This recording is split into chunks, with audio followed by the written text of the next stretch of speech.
안녕하세요. 오늘은 정진 수업 6번째 시간입니다. 유튜브 기준으로는 11번째 시간이 될 것 같습니다. 오늘은 우리가 이 아주 바쁜 시대를 살아가는데요. 이런 바쁜 시대를 살아가는 분들과 만났을 때 배우고, 기도하고, 수행하고, 자기 개발하고 하는 것들에 대한 필요성을 말하면 한결같이 그런 말을 하거든요. 뭐라 그러냐면 필요한 건 알겠는데 시간이 없대요. 시간이 없다. 이것은 분명히 바쁘다는 거잖아요. 바빠서 시간이 없다. 바쁜 일상 속에서 그렇게 수행을 이어나가기 위해서는 가장 기본이 되는 능력이 있거든요. 그거는 시간 관리 능력이에요. 시간 관리를 잘해서 시간을 확보하지 못하면 기도하고 배우고 수행한다는 것 자체가 성립이 되지를 않더라. 그래서 오늘 이 어떤 주제로 정진을 이어가든 기도를 하든 아니면 열심히 배우든 아니면 열심히 수행을 하든 아니면 다른 이 세속적인 일들 각자의 목표를 가지고 무엇인가를 열심히 정진을 하든 상관없이 그 기본이 되는 어떻게 시간을 확보할 것인가 라고 하는 주제에 대해서 오늘 이야기를 해보려고 합니다. 제가 일산에 6층에 행복한 절에 있을 때 깜짝 놀랐어요. 중학생쯤 됐나 초등학생쯤 됐나 남자아이가 있었는데 절에 왔어요. 어린이 법회 때. 근데 맨날 땀을 이렇게 흘리면서 오더라고요. 키가 조그만데 땀을 막 뻘뻘 흘리면서 와요. 그리고 항상 말이 빨라. 마음이 급하고. 그래가지고 제가 물어봤어요. 너는 왜 이렇게 급하니? 뭐가 그렇게 바쁘니? 그러니까 전 너무 바쁘대요. 왜? 깜짝 놀랐어요. 학원을 12개를 다닌대요. 늦둥이에 독자라 부모님들 두 분 다 일을 하시거든요. 그러니까 아이를 어쩔 수 없으니까 학원을 12개를 저는 그렇게 시간을 블록 단위로 쪼개가지고 사는 어린이는 처음 봤어요. 시간을 딱 블록 단위로 여기에서 여기, 여기에서 여기를 딱 연계해가지고 가지 않으면 그 스케줄을 소화할 수가 없어요. 그러니까 마음이 항상 바쁜 거예요. 그렇게 어린아이도 바쁘게 살고요. 청소년도 바쁘게 살고 청년도 바쁘게 살고 중장년 되면 안 바빠질 줄 알았는데 또 바쁘게 살고 이게 아주 묘한 거예요. 젊었을 때는 일하느냐고 바쁘고 나이가 들잖아요. 그럼 일은 없어요. 그런데 그런 표현 있잖아요. 백수가 길에서 과로사 하더라. 뭐가 또 그래 바쁜지. 그리고 또 이게 또 재밌는 게 연세가 드시잖아요. 그러면 시간이 주관적으로 빨리 가요. 주관적인 느낌, 경험상 그 주관적인 느낌이 온도가 영상 1도인데 영하 10도처럼 느껴지는 것처럼 그 객관적 시간과 주관적 시간의 속도가 틀려요. 그래서 우리가 참 바쁜 시대를 살아가더라. 그냥 너도 나도 할 것 없이 어른아이 할 것 없이 전부 다 바쁘게 살아가더라. 근데 과연 그게 정상적인 삶인가? 이것은 우리가 한번 생각을 해볼 필요가 있습니다.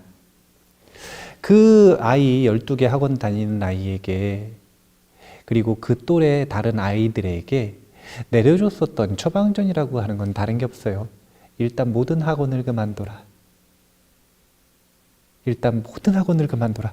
그래서 진짜로 그만둔 아이들이 있고 그만두는 게 무서워가지고 그만두지 못한 아이들이 있어요. 근데 모든 학원을 그만둔 아이들 어떤 증상이 일어날까요? 금단현상. 그게 뭐냐면 혼란. 무슨 혼란이냐면요, 자신에게 주어진 시간을 어떻게 써야 되는지를 배워본 적이 없는 거예요. 그런데 이것은요, 아이들에게만 주어지는 상황이 아니에요. 보면 그걸 뭐라 그러죠? 뭐 빈둥지 증후군이라고 하나? 고3 아이들 수능 보고 대학 가서 집 떠나면 부모님들, 그 중에서도 어머니들이 우울증에 걸리거든요. 고3 아이들, 지긋지긋하다, 이제 끝났다. 끝나면 진짜 좋겠지 그랬는데 그게 아니라 집이 비어 있으니까 어머니들이 뭘 할지를 모르는 거예요. 시간의 여백을. 또 어떤 경우가 있냐면요, 직장을 열심히 다니던 아버지들, 은퇴를 딱 하잖아요. 은퇴할 날만 기다렸는데 낚시 많이 하고 좋겠지. 낚시도 하루 이틀이지. 등산 많이 하고 좋겠지. 나는 자연인이다. 그거 찍을 거 아니면 뭐 어떻게 등산을 매일 해요. 그럼 또 무슨 마음이 드느냐? 허무하고 혼란스럽고, 그리고 그 속에는 항상 뭐가 있냐면 자신의 여백의 시간을 경영하는 능력이 부족한 것. 여기에서부터 그 모든 감정들은 시작이 되는 거예요. 우리가 시간이 귀하다라고 하는 거 정말 많이 배웠어요. 근데 과연 그걸 공감하고 사는가 한번 스스로에게 자문해 볼 필요가 있습니다. 귀하다면 결코 그렇게 관리하지 않아요. 돈 귀한 거 아니까 돈 관리 잘 하잖아요. 근데 시간 귀한 거 모르는 거예요, 사실은. 오늘 관점을 한번 바꿔봐야 됩니다. 관점을 어떻게 바꿔봐야 되냐면요.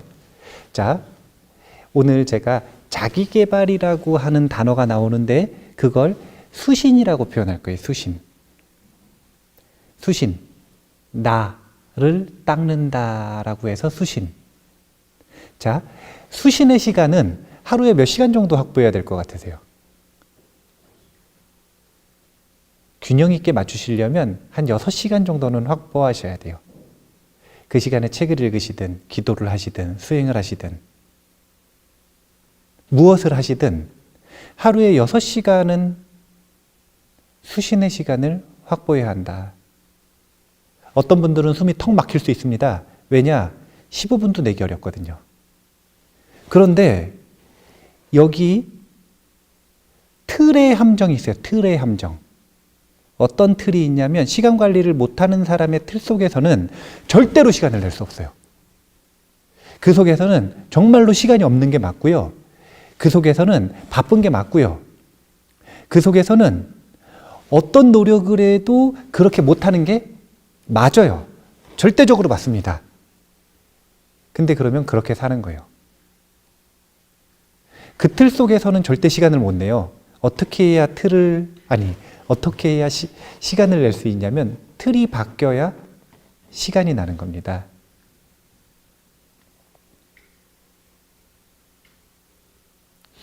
우리가 한번 이 수신의 틀, 수신의 시간을 확보하기 위한 하루 일상의 틀, 이것을 바꿔보는 시간을 같이 한번 가졌으면 좋겠다라는 생각입니다. 사실은 바쁘면 안 되는데 원하는 삶을 사시려면 바쁘면 안 되거든요.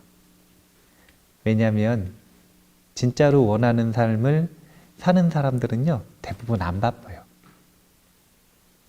바빠서 못하는 게 없어요. 왜냐하면 시간을 투자할 가치가 있는 곳에 자신의 시간을 낼 수 있는 여유가 있기 때문에. 요즘은 백수라는 말이 좋은 말이요? 안 좋은 말이요? 아이고, 저 백수, 이게 좋은 말이에요?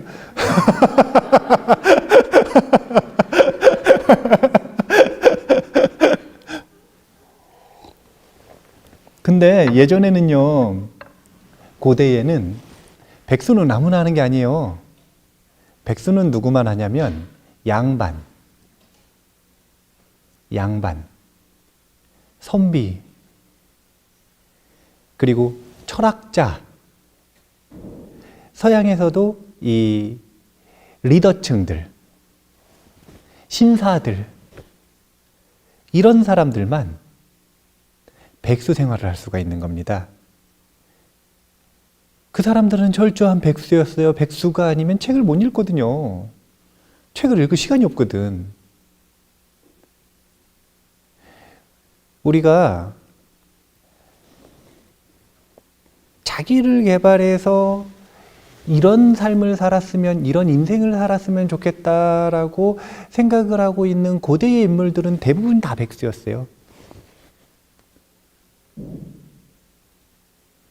그리고 오늘은 얘기를 안 하겠지만 앞으로 이제 시대의 변화 자체가, 지금은 우리가 지금까지 살아오던 틀 때문에 바쁘다고 하지만 이제는 정말로 바쁘지 않은 시대가 올 거예요.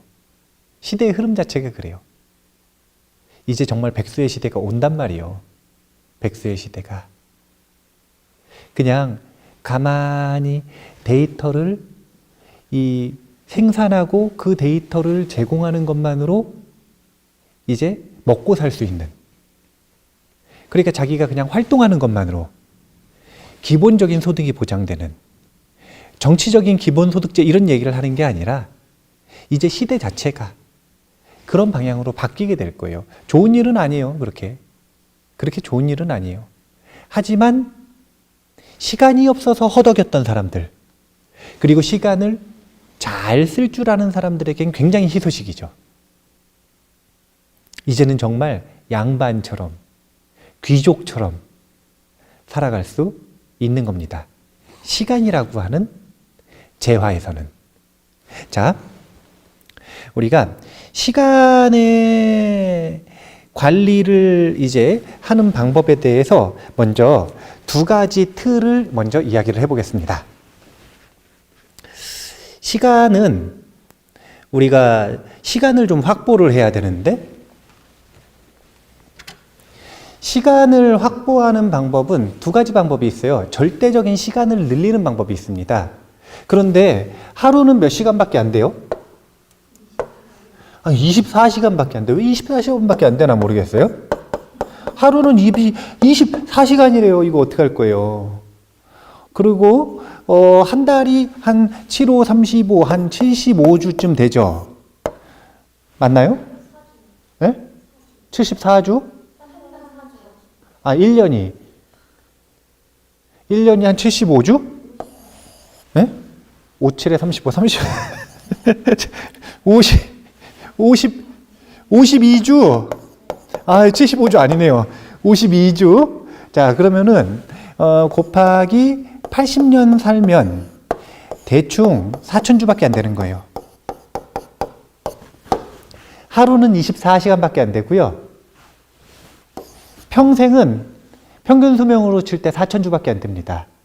우리한테 주어진 시간은 이것밖에 없어요, 이제. 자, 이 시간의 양을 가지고, 요 시간을 가지고 우리가 이제 이 시간을 확보하고 싶으면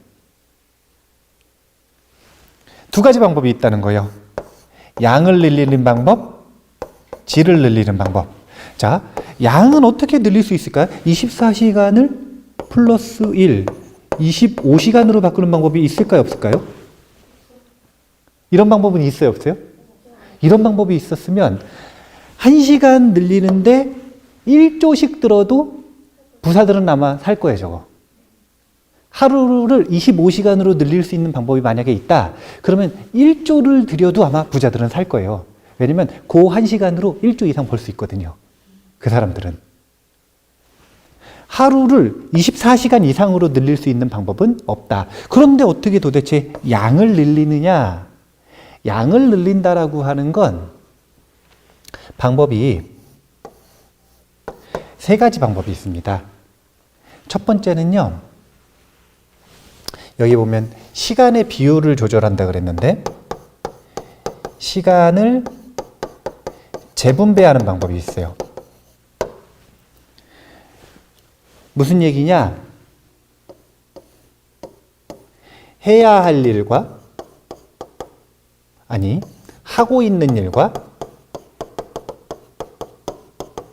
하지 말아야 할 일과,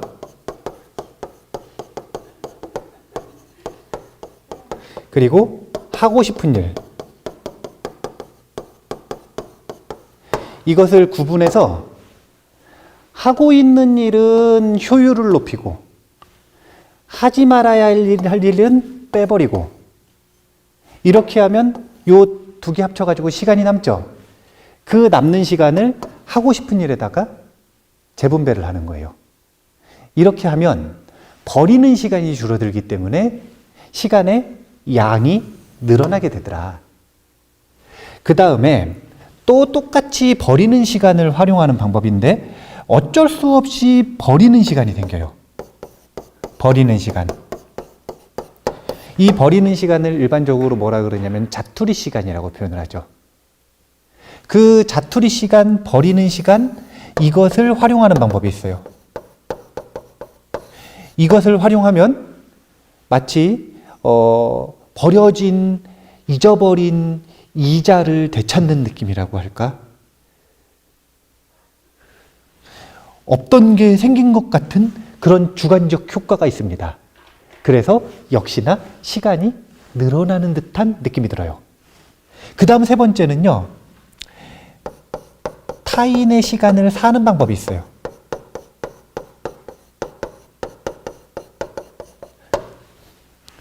제가 이 부를 충분히 가지고 있는 사람들이 돈을 대하는 태도에 대한 이야기들을 몇 번 해드린 적이 있어요. 부를 충분히 가지고 있는 사람들은 돈이 귀하지만 돈보다 뭐가 더 귀하냐면 시간이 더 귀해요. 그래서 돈은 어디다 쓰냐면요, 시간을 사는데 돈을 씁니다. 시간을 사는데. 그게 뭐냐면 고용주로서 드리는 거죠. 자신이 해야 될 일인데, 자신의 시간을 투자해야 되는 일인데, 다른 사람, 유능한 사람을 그 해야 되는 일에다가 돈을 주고 그 사람의 시간을 사는 거죠. 그래서 우리가 노동자로 살아간다는 것, 이게 육체적인 노동이든 정신적인 노동이든 이 월급, 페이를 받는 이런 노동자로 살아간다라고 하는 것은 자신의 시간을 파는 거다라고 하는 걸 분명하게 하셔야 돼요. 시간을 팔아가지고 돈으로 바꾸는 거예요. 부자는 어떻게 하느냐? 돈을 주고 시간을 바꾸는 거죠. 부자와 부자 아닌 자들의 이 시간과 돈에 대한 관점은 이렇게 명백하게 180도 다른 겁니다. 명백하게. 그래서 절대적인 양을 늘리는 방법 중에 또 이것도 있어요. 타인의 시간을 산다, 사버리면 된다. 그래서 만약에 지금이라도 우리가 출발점이 다 다르지 않습니까? 시간 관리를 하는 사람들이 다 똑같은 출발점에서 하는 게 아니잖아요. 만약에 지금 내가 충분히 쓸 돈이 있다, 그러면 시간을 사는데 돈을 절대 아끼면 안 돼요. 그 중에서 하나가 뭐냐면요, 책을 사는데 절대로 돈을 아끼지 마세요. 책은 가장 싸게, 가장 저렴하게 저자의 시간을 사는 겁니다. 저자가 10년, 20년, 30년 정제한 이 지식, 이 정보를 정말 말도 안 되는 가격으로 사는 거예요. 엄청나게 저렴한 가격으로. 타인의 시간을 사는 방법이 있어요. 이게 세 가지 양을 늘리는 방법입니다. 그럼 질을 높이는 방법이 있을 건데, 이 질을 높이는 방법은 두 가지 마음의 자질을 개발하는 거예요. 그리고 활용하는 거예요. 첫 번째가 뭐냐면 사띠라고 하는 마음입니다. 깨어있는 마음이에요. 우리가 군대 가면 얼차려를 그래 해요. 왜 얼차려를 할까요? 얼 빠졌으니까. 아니, 얼차려는 원래 한 초등학교 때까지 하고 끝나야 돼요. 한 초등학교 때쯤 해가지고 한 10살 넘어가면은 이제 말 좀 알아듣거든요. 저학년 때 말고 이제 9학년 올라가기 시작하면 얼차려를 좀 해야 돼요. 정신 빠진 행동하면 정신 차리게 좀 해야 된단 말이에요. 그런 훈련을 만약에 했다. 그러면 19살, 20살, 21살이 돼가지고 군대 와서 얼빠질 일이 어디 있어요. 그거 얼마나 부끄러운 일입니까? 그때까지 얼빠져서 산다는 건 이건 엄청 부끄러운 일이에요. 왜냐하면 얼빠져서 사는 사람에게 시간 활용은 없어요. 시간을 다 버리고 사는 거지. 얼빠져서 사는 사람은 자신의 삶을 절대로 바꿀 수가 없어요. 선택권 자체가 없으니까. 그냥 살던 대로 사는 거고 시키는 대로 사는 거고. 그냥 세뇌된 대로 사는 거예요. 세뇌된 대로. 자신에게 주어져 있는 가장 고귀한 능력인 경험의 선택 능력 자체가 부재한 것이다. 그래서 사띠의 질을 활용하는 것, 이것이 시간의 질을 높이는 가장 좋은 방법입니다. 그리고 이것과 연계해서 어떻게 사띠의 질이 좋아질 수 있느냐? 그 시간을 활용하는 목적, 자신에게 시간이 주어졌잖아요. 그럼 그 시간을 살아가는 목적, 그리고 그에 따른 의도, 그리고 그것을 맞이하는 태도까지, 목적과 의도와 태도, 이것을 변화시킴으로써 시간을 소비하는 질을 높일 수가 있어요. 누구에게는 1시간이 지겨운 시간이자 이 시간 어떻게 때우나 이런 시간이겠지만 누군가에게 1시간은 절절하고 간절하고 그리고 사실은 자신의 삶을 바꿀 수 있는 시간이에요. 똑같은 시간이 주어졌는데 왜 이렇게 다른가? 다른 게 아니라 질이 다른 거예요. 사띠, 그리고 목적, 의도, 태도라고 하는 이 마음 작용 때문에 그래요. 시간을 확보하는 방법은 2가지가 있다 이거예요. 양을 늘리는 방법, 질을 높이는 방법. 자, 여기까지 벌써 전략 우리가 다 세웠어요. 전략이 이해되세요? 그럼 이제 끝내면 돼요?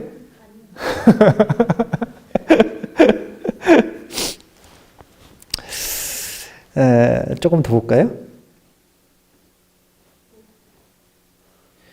요거 한번 봐볼게요. 바로. 일단 결론부터 이야기하게 요거 한번 바로 봐보려.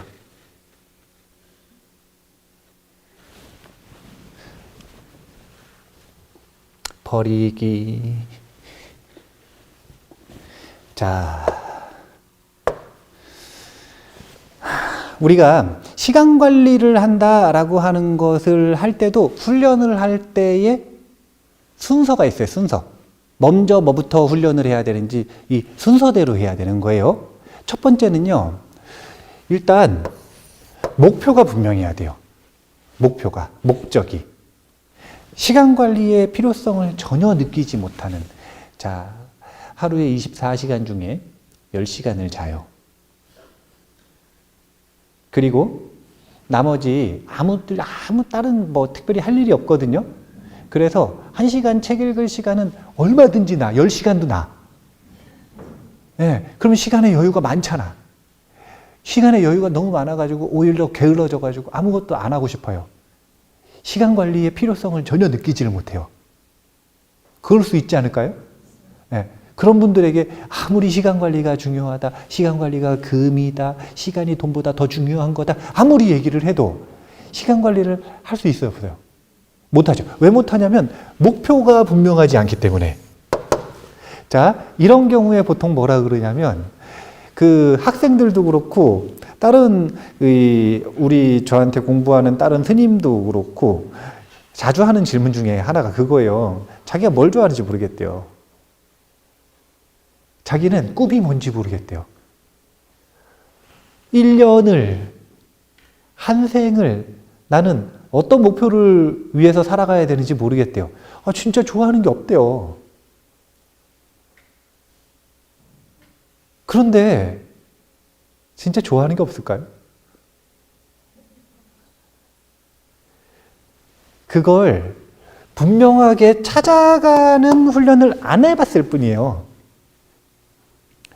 자신이 좋아하는 목적이나 꿈이나 목표나 이 호불호를 찾아가는 훈련이 있어요.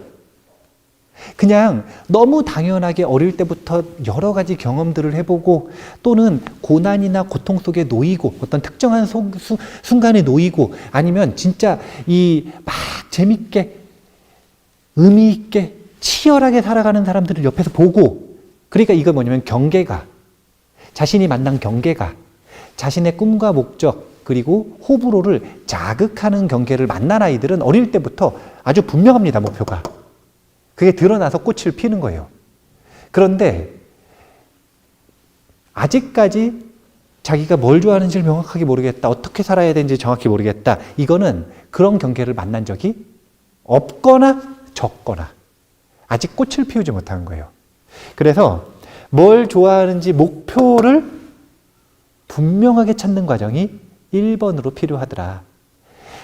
이게 삶의 목표이기도 하지만 그 삶의 목표 때문에 시간 관리를 하는 거잖아요. 그래서 그 시간 관리를 왜 해야 되는지 목표를 첫 번째로 찾아야 된다.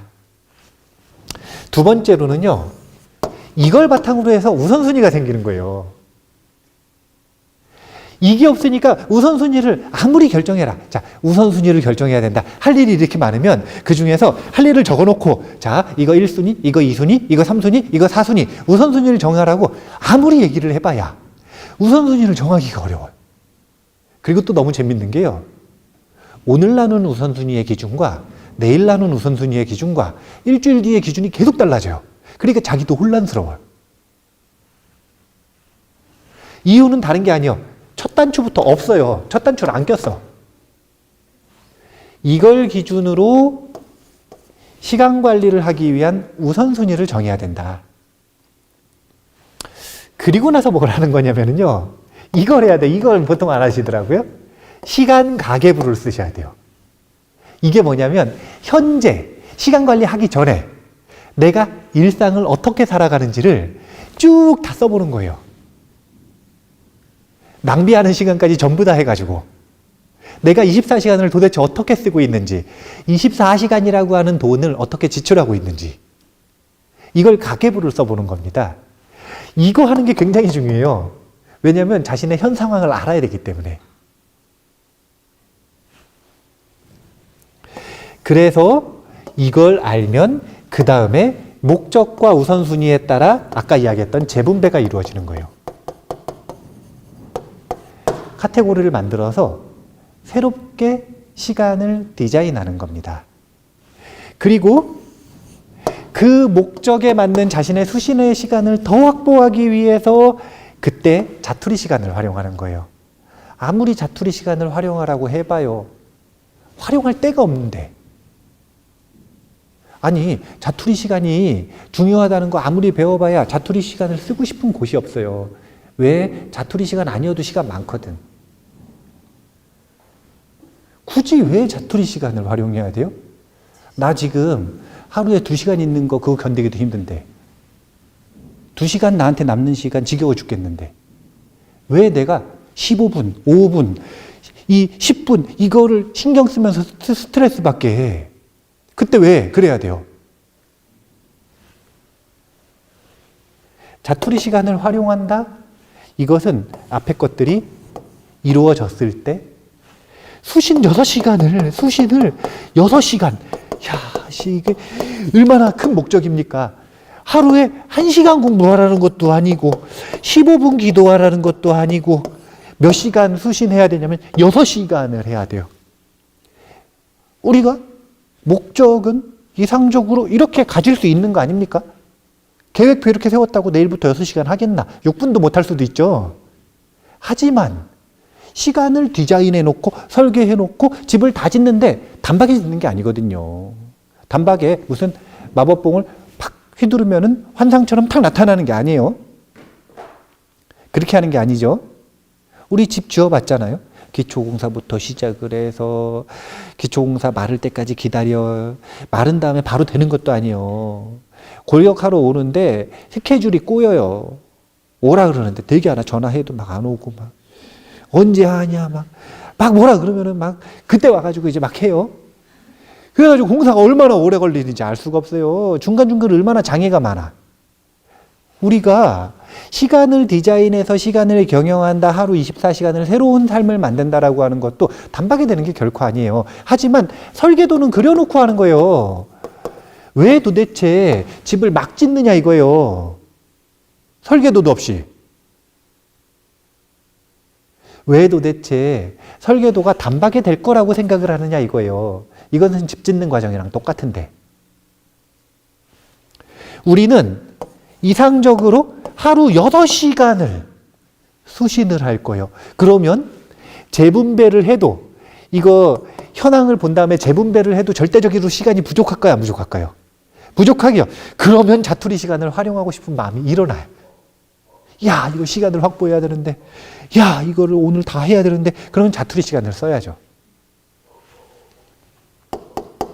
그리고 그렇게 만들어 놓은 시간 관리 시스템을 습관화한다. 여기서 말하는 습관화라고 하는 건 반복한다.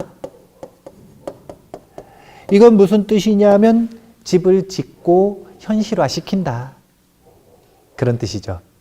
그렇게 해서 집이 지어지면 그 다음부터 노력을 안 해도 돼요. 집이 있으니까. 집 지었는데 왜 또 집을 져? 집을 졌으면 그 다음에는 어떻게 하는 거냐면 조금씩 리모델링을 하는 거예요. 필요할 때. 새로운 집을 또 지을 필요가 없어요. 자, 이런 과정을 겪는다. 첫 번째는 목표가 무엇인지를 분명하게 하더라. 두 번째는 우선순위를 분명하게 결정해야 하더라. 그리고 세 번째가 이게 이제 중요한 거예요. 이때부터 실전이요. 시간 가계부를 기록해 봐야 돼요. 하루 24시간 쓰는 동안 아침부터 일어나서 저녁 때까지, 잠자기 전까지 내가 어떻게 사는지. 나중에 고급 과정으로 가면 잠잘 때도 어떻게 자는지. 이런 거 다 기록을 해 봐야 돼요. 잠자는 시간에 내가 어떻게 잠을 자는지. 그 다음에 자투리 시간을 활용하는 방법 당연히 배워야 되고, 마지막 집을 짓는 과정이 필요하더라. 이렇게 우리가 시간 관리를 배워봐야 됩니다. 자, 이거 한번 해볼까요? 이제 제가 수신 6시간이 목표라 그랬잖아요. 그런데 수신이라고 하는 단어는 어디서 나왔을까요? 논어 아니고 대학. 예. 물론 논어에도 수신이라는 단어는 나올 수도 있죠. 예. 우리 외가 고향이 수신인데, 천안 옆에. 근데 저 수신이라고 하는 단어가 수신제가 치국 평천하, 아주 한국 사람들이 좋아하는, 자주 인용하는 문구 아닙니까? 문장. 근데 이제 그 수신, 제가, 치국, 평천하는 4개밖에 안 되잖아요. 원래 이 대학이라고 하는 텍스트 자체는 어떤 텍스트냐면 말 그대로 대학이에요. 그러니까 쉽게 얘기하면 이 동양인문학에서는 그 대학을 텍스트로 해서 대학 교육을 한다는 거예요. 그러니까 지금 우리가 다니는 대학교 말고, 그거는 서양 시스템이고, 그거 말고 만약에 동양에서 대학교를 디자인했다. 그러면 그 대학 시스템은 뭐에 의해서 만들었을 가능성이 높으냐면, 유교 단체에서는, 유교 문화권에서는 이 대학에 있는 대학 속 핵심 맥락이 되는 내용이 있어요. 그걸 뭐라 그러냐면 삼강령 8조목이라 그래요. 삼강령 8조목. 삼강령 8조목. 이걸 할까요? 아니면 수신의 목적을 명료하게 하는 걸 지금 할까요? 마음들이 급하시네. 예. 그럼 마음이 급하시니까 어쩔 수 없이 이걸 먼저 할게요. 삼강령 8조목은 다음 시간에 할게요. 근데 이제 우리가 수신제가 치국평천하할 때 그 수신, 그 내용이 이제 제가 여기서 이 수신이라고 하는 단어로 꼽아온 거예요. 그래서 수신의 목적을 명료화하기 6단계 먼저 한번 이야기를 해보겠습니다. 나는 대학 얘기를 하려고 그랬는데 네? 아니에요. 다음 시간에 할게요. 언제 그 하면 되죠. 뭐. 예. 자, 수신의 목적을 명료하게 한다. 이 수신의 목적이 무엇이냐? 뭐 보통 이러는 거예요. 뭐 서원, 뭐 좋아하는 일, 뭐 삶의 방향, 뭐 또 꿈, 뭐 목적, 뭐 목표, 뭐 다양한 단어들이 있잖아요. 뭐 이웃 중에서 뭐라 그러더라? 소명, 뭐 사명, 뭐 이런 다양한 단어들. 근데 뭐 아무리 그 뉘앙스로 꾸며봐야 결국은 뭐냐면 방향이에요. 방향. 어떻게 살 것인가? 어떻게 살 것인가? 이것이 이 수신의 목적을 찾는 내용입니다. 어떻게 살 것인가? 내 삶을 어디로 이끌어 갈 것인가? 왜 그쪽으로 이끌어 갈 것인가? 그래서 그 방향을 향해서 나아가는 과정의 기본이 되는 게 바로 수신이라는 거예요. 수신 없이는 자신의 삶의 방향을 원하는 곳으로 이끌 수가 없더라. 1번 방향을 정한다, 2번 간다. 이게 끝 아닙니까? 자, 원하는 걸 얻고 싶어요. 그럼 1번 방향을 분명히 정한다, 2번 간다. 자, 1번 방향을 정한다, 수신의 목적을 명료화한다, 2번 수신한다. 끝. 이런 거잖아요. 자, 근데 1번부터 막히는 거예요. 1번 수신의 목적을 명료하게 한다. 근데 명료하지가 않으니까 수신해야 되나? 내가 꼭 하루에 6시간씩 수행해야 돼? 6분도 아니고?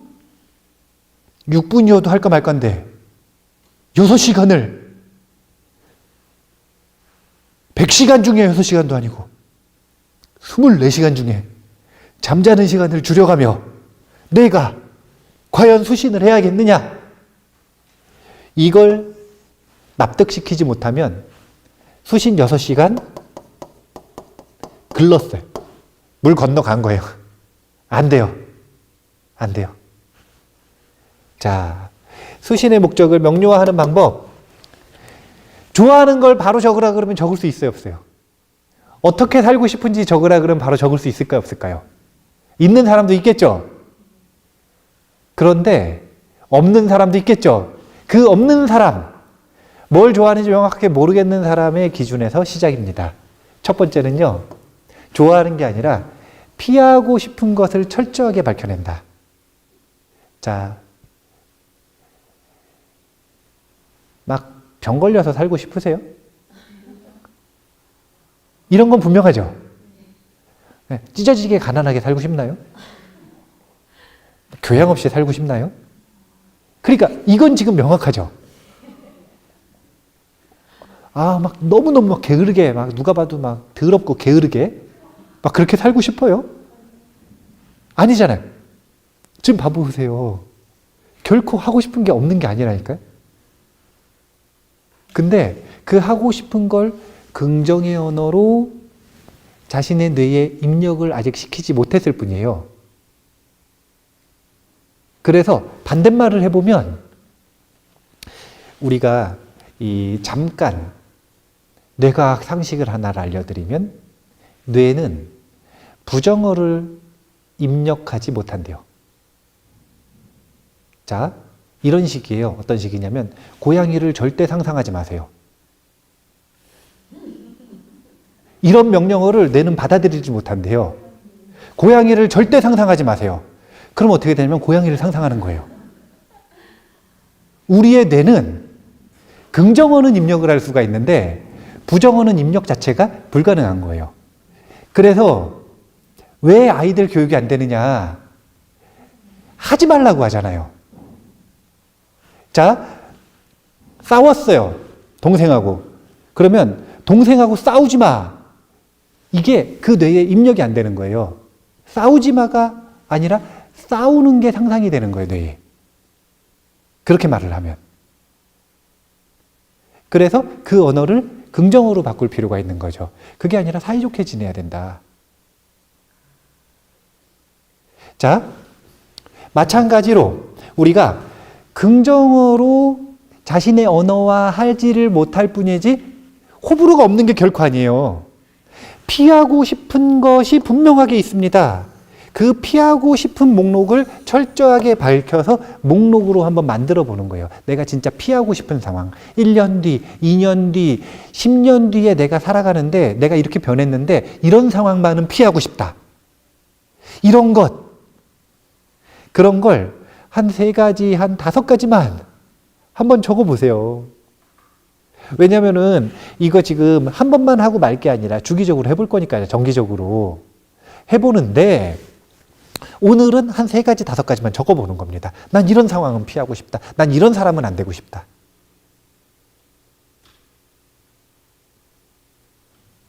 사실은 그게 좀 더 구체적이면 좋죠. 단순하게 난 교양 없는 사람은 되고 싶지 않다. 이것보다는 교양이 없는 것도 사람이 얼마나 다양합니까? 교양 없는 사람이 한둘입니까? 딱 그냥 머리에 떠오르는 사람이 있을 거 아니에요. 그러면 그런 사람은 되고 싶지 않다.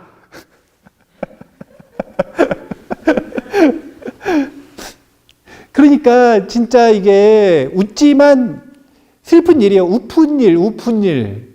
왜 우픈 일이냐? 되고 싶은 상태, 살고 싶은 방향, 꿈, 목적, 좋아하는 일, 즐거운 일 하라고 할 때는 떠오르지가 않는데 그건 뭐냐면 그런 사람을 간접 경험해 본 적이 없는 거예요. 주변에서.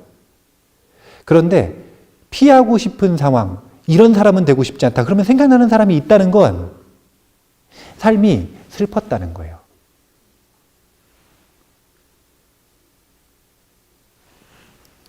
일단 그래도 그것부터 해보는 거예요.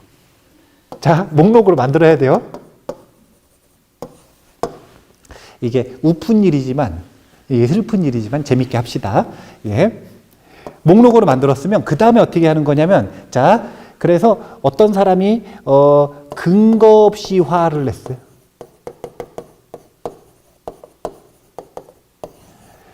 근거 없이 예상 불가능하게 그냥 아무 때나 화를 내, 이 사람은. 근거라도 있으면 좋겠는데, 내가 잘못했을 때 화를 내면 좋겠는데, 그게 아니야. 갑자기 문 열고 들어와서 화를 내. 나 지금 공부하고 있는데 갑자기 문 열고 들어와서 아무 이유 없이 화를 내. 왜 화를 내는지 모르겠어요. 자, 그런 사람이 있다고 생각을 해보세요. 그럼 그렇게 안 되고 싶잖아요. 그러면 그하고 정반대로 목록을 바꿔서 적어보는 거예요.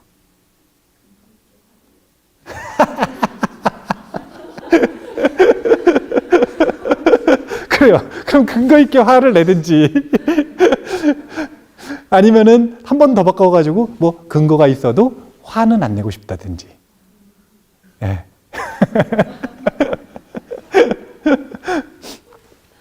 어떤 사람이 있는데 어떤 사람은 보니까 충분히 먹고 살 만큼 재물이 있는 것 같은데 진짜 불쌍하게 사는 경우가 있어요. 남들에게도 자신에게도. 그 돈을 어떻게 하려는지 모르겠는데 어떻게 하려는지 모르겠는데 제가 재물에 대한 붓다의 경제학 이제 자주 언급하는 내용 중에 하나인데 아니 제가 얘기하지 않습니까? 돈은 안 쓰면 뺏긴다니까요. 돈은 쓰는 것과 뺏기는 것밖에 없어요.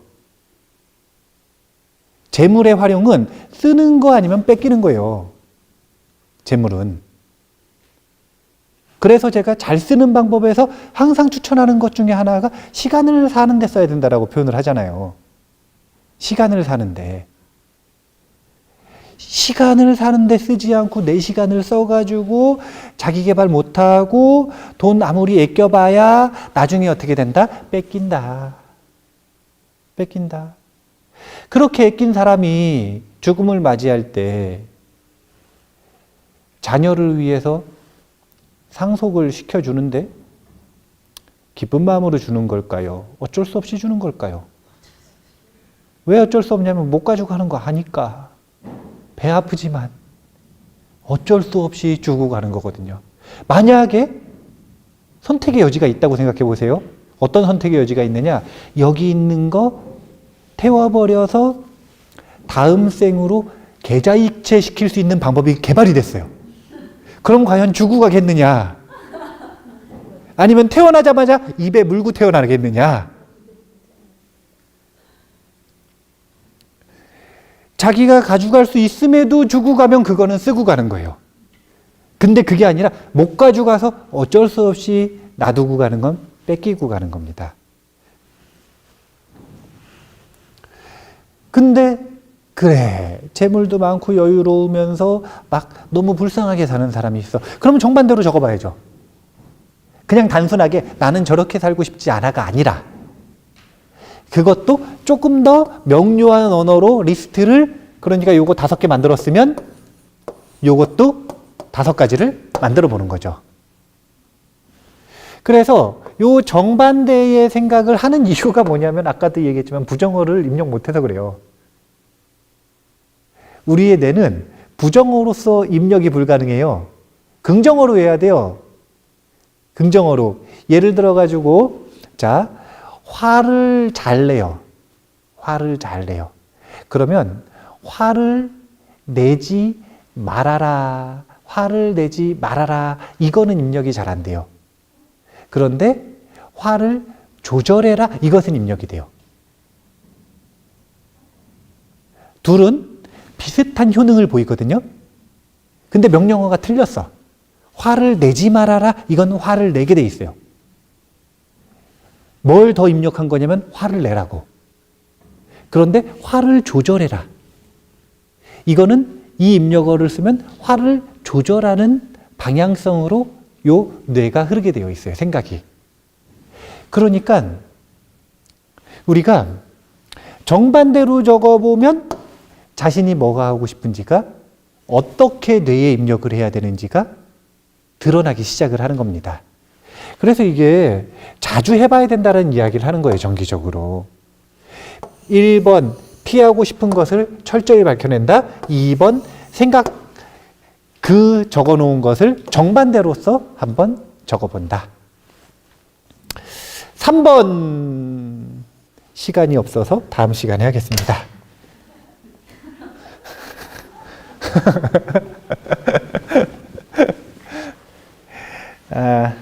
지금 우리가 뭘 하고 있냐면요.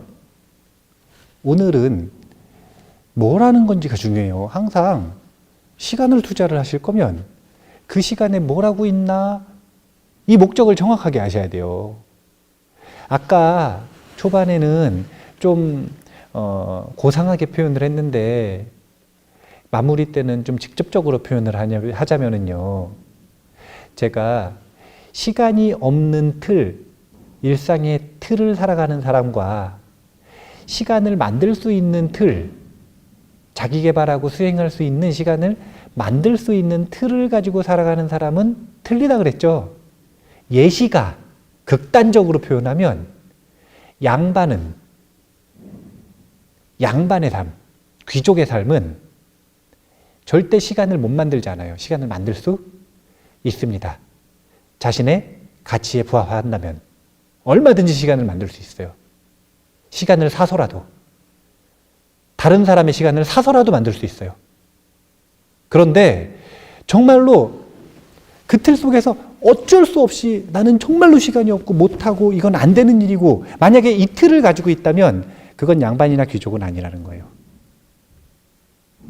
양반이나 귀족에게 시간을 파는 사람들, 그런 틀을 가지고 있는 것이다.